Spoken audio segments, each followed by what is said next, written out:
Di ara, andito tayo ngayon sa kampo ng mga Navy dito sa aming lugar. May susunduin tayong pasyente na Toyota Vios. May nauna na daw dito na gumawa na ibang manghilotay. Nagpalit na daw sila ng BBTI, spark plug at isang injector, coil. Naglinis din daw sila ng intake manifold, nagpalit ng fuel pump at saka palit ng fuel filter sa pump. At ganun pa rin daw.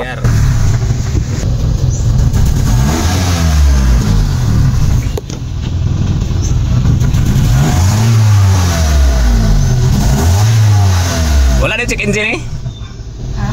Wala daw yung magawa sa code? Wala. Patay. Nag-message ang may-ari sa atin na panood daw nila tayo sa ating vlog at gusto nilang paimulusuhan ang kanilang views sa manghilotay.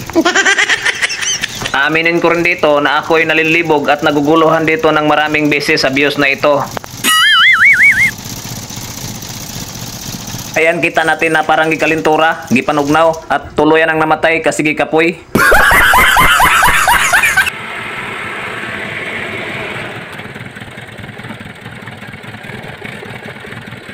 I-check natin yung vacuum niya. Ayan, okay naman yung vacuum, wala naman siyang problema.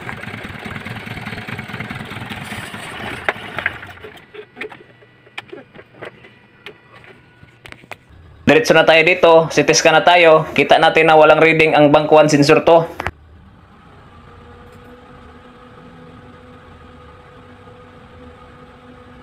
Unahin natin tanggalin ang catalytic. May duda ako dito lang ang pinakahinungdan kung bakit palyado at walang persa.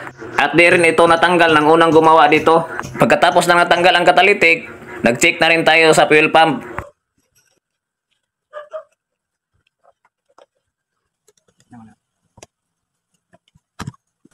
Ito. Kita natin nag-DC oh. Yan. Punit-punit yung o-ring. Palitan natin ng o-ring. Pinalitan natin ng o-ring, dalawa. At pinalitan din natin ng fuel pump filter at saka strainer. Okay.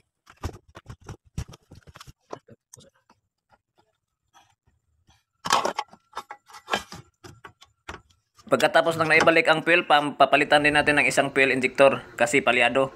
Sabi ng may-ari, nagbili daw sila ng bago. Pero sa aking panghimulso, ang bagong fuel injector ay palyado. Pagkatapos na ikabit ang fuel injector, pandar na tayo.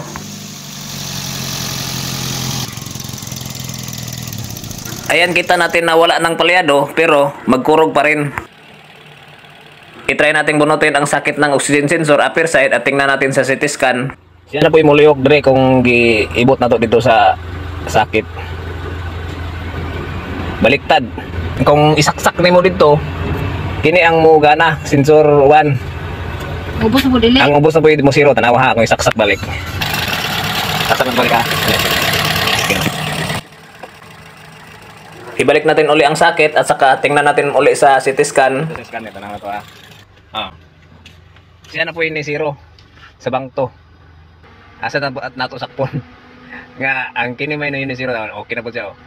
Sa ganito na sitwasyon, dapat may pang-test tayo na parts para di gagastos ng malaki ang may-ari. Bili ng parts at di pa rin maayos. Okay.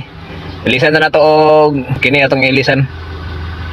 Oxygen sensor bank 1 sensor 1. Kining to ako na ning na-check okay man ani problema.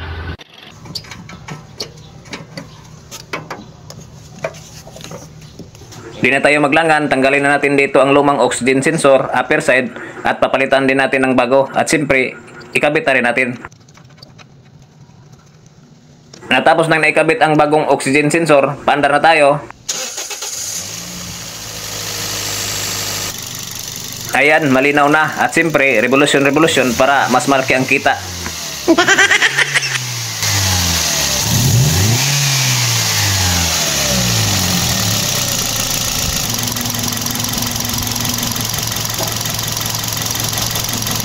Okay na, rotis na tayo dito.